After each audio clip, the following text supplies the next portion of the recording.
only thing we have to fear is fear itself. The National Weather Service has issued a severe thunderstorm warning. Welcome to the Common Sense Practical Prepper Podcast, where prepping doesn't have to be complicated or expensive. Coming to you from a well-defended off-grid compound high in the mountains.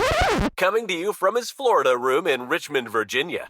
Neither off-grid nor well-defended, unless you count his chickens and cats. Here is your host, Keith. Hey everybody, this is Keith and welcome back to the Common Sense Practical Prepper Podcast, January the 26th, 2026. If you're hearing my voice, myself, the chickens, and the cats made it safely through Winter Storm Fern. We'll do a postmortem here in just a few minutes. But first, let's go ahead and take care of our giveaway for that $25 Amazon gift card. I got all the names loaded up on some wheel, looks like some big roulette wheel, some app, and let me spin it. Let's make it a bunch of funky sounds. And the winner is, Devin. Devin, you won a $25 Amazon gift card. I appreciate the entry. Tell you what, we're going to do it again. We had so many really cool entries, really cool emails. Here we go. We're going to do one more. Devin was our first winner. And Jeffrey, you are a winner. So Jeff and Devin, go ahead and expect an email here later on tonight or first thing tomorrow morning. Your winnings. It'll be an Amazon digital gift card code. There are bots and there are all sorts of programs that listen to these podcasts. I can tell you that for sure because sometimes I get these AI-generated emails that make absolutely no sense but there are bots out there that scrape websites and scrape podcasts. So this email will come from me, practicalpreppodcast@gmail.com. Folks out there that have entered, ignore any other email if it looks like it's from me or you get a link, hey, click this link to claim your prize. I am going to send it from me, practicalpreppodcast@gmail.com, and you're going to get a code. No links, no crazy stuff like that. If anybody out there gets a funky looking email with a crazy link, don't click on it. Don't even open it. It's somebody trying to scam you. So Devin and Jeffrey, you are the winners. Thank you so much for everybody who entered, and we'll do more giveaways soon. Tonight at about 8 p.m., about 2000 hours EST, I'm going to do another guest spot on the Prepper Broadcasting Network with James. We're going to do a postmortem as well. I will put a link to that. I will edit this podcast later on tonight, and I will add that link to the show notes. So if you're listening to the podcast and you don't see the link, it's because we haven't recorded that podcast tonight, that particular episode, and I will edit this podcast with that link as soon as it's available. Okay, let's talk about the storm. Here in Central Virginia, we did not get nearly the amount of snow that they were initially predicting, and that's just the nature of the business.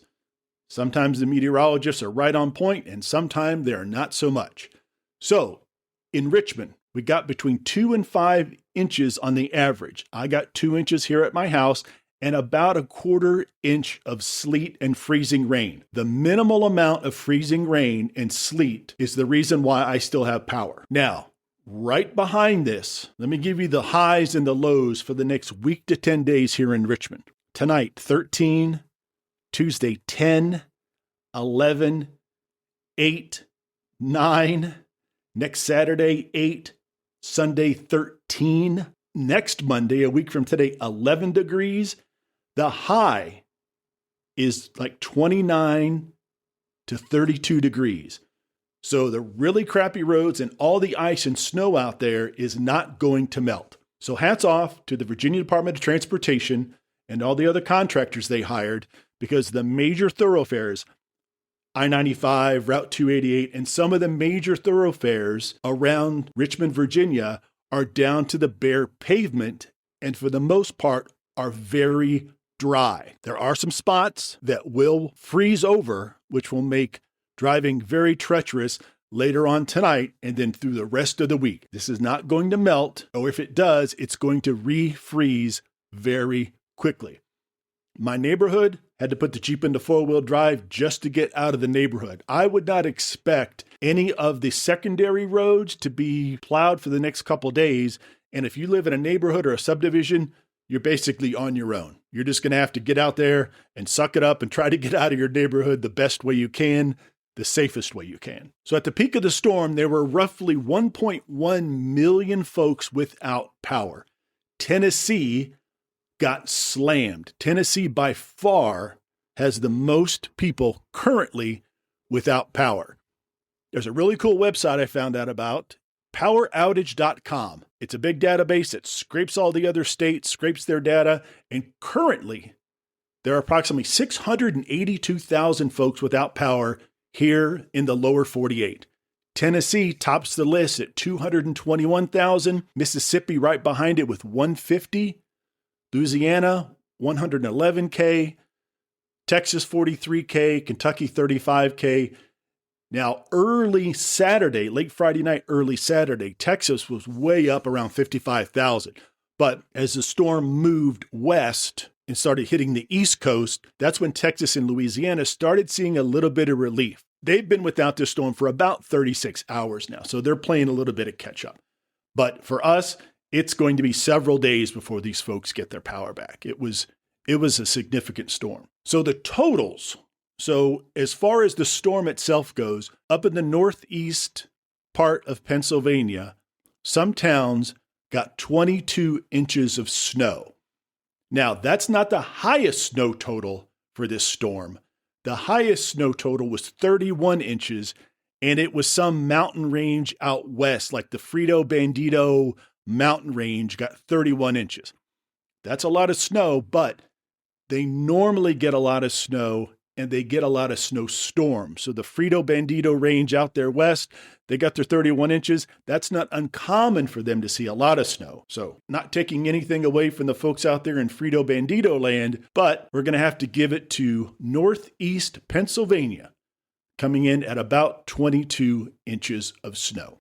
Now, when it comes to storms like this, it is always sad to report that there were some serious injuries as well as some fatalities associated with this storm. So far, there's been 25 fatalities reported as a result of this storm. A lot of vehicle accidents, hypothermia associated with the severe cold, as well as the power outages, and sledding tragedies. I hate to read about these things. There were 2 young adults, one in Texas and one in Arkansas, that were killed while they were sledding. They were being pulled by a vehicle with a rope holding onto the sled. And what happens, they go around a corner, they get a little crazy, they go flying off to the side. And both of these young adults either hit a tree or hit a curb and then bounced into a tree. Absolutely tragic. Now, to that point, when I was growing up in Chicago, especially, we would do something that's called sketching. When a car would come up to a stop sign, a bunch of kids would be standing around, we'd be throwing snowballs, just messing around. And as soon as the car would pull away, we would run up behind the car and we would hold on underneath the bumper. This is when cars had steel bumpers, not the plastic bumpers that you probably couldn't get a hold of these days.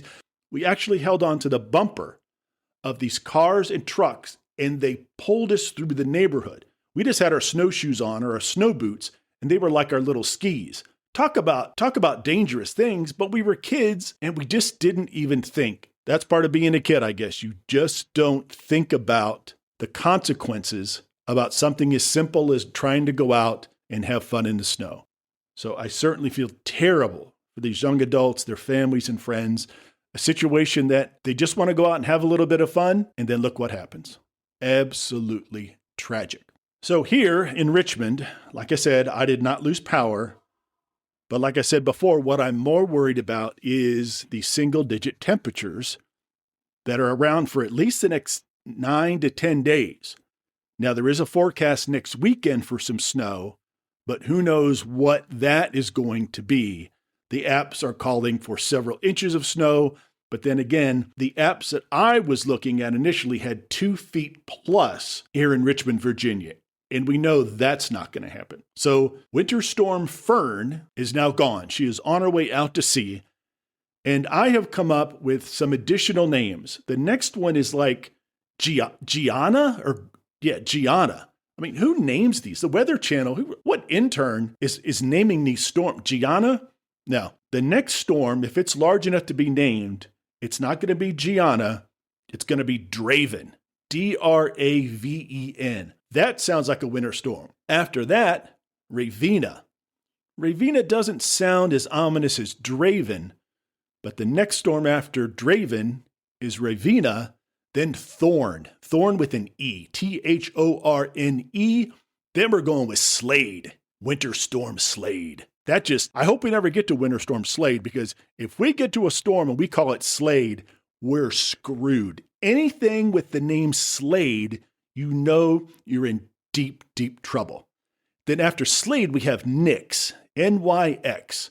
Nyx doesn't sound very ominous, but after Slade comes through and wipes us out, I think we're going to welcome a storm that sounds less badass than Slade.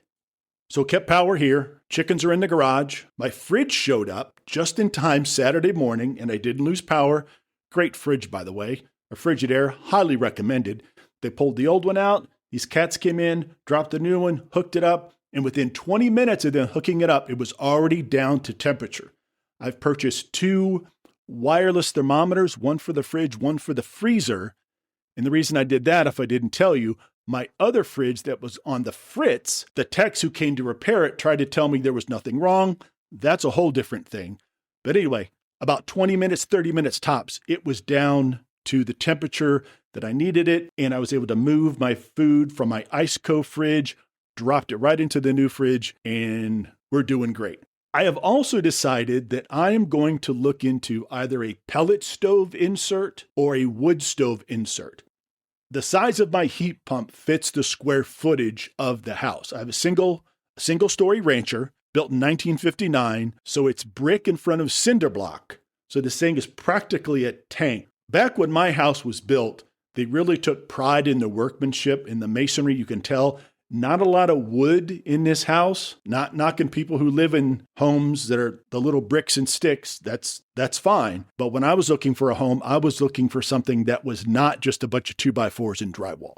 So I digress. The heat pump really can't keep up with the temperatures, and they get down to about 18 degrees. I don't need to go into how a heat pump works, but it's not the best option given the size of my house. So I'm going to look into a pellet stove or a wood-burning fireplace insert and remove my gas logs. Gas logs are great. They do well for the living room, but I need something. I need the blower on both the insert and the pellet stove to circulate the heat through the house. So I'm going to look into that. In the meantime, just throw on some extra thick socks, a hoodie, and I'm good to go. Under a couple of different blankets, some quilts that my great-grandmother handmade back in the day. Those things will probably last to the second coming. And those are the warmest quilts I think I've ever had around. And several Afghans that my mother crocheted or knitted. I think you crochet Afghans. I don't think you knit them. I'm sure there's folks out there that are probably just rolling their eyes going, wait, you don't know the difference between knitting and crocheting? I don't. I know it's not needlepoint. I've seen needlepoint before, so I know my mom did not needlepoint an Afghan. That's something, right? +1 for Keith knowing that his mother did not needlepoint an Afghan. All right, folks, stay warm. Congratulations to Jeffrey B. and Devin Z. You are the winners of the Amazon gift cards. I will get those out to you in the next 24 hours. That email will be coming directly from me with your fancy little digital code. I appreciate you listening to this Postmortem. And again, I'll be on the Prepper Broadcasting Network tonight at about 2000 hours EST. And I will go back and edit the show notes and put the link to that guest spot at the top of my show notes. All right, folks, I will talk to everybody soon. If you don't have power, everybody stay warm. If you made it through the storm unscathed, congratulations.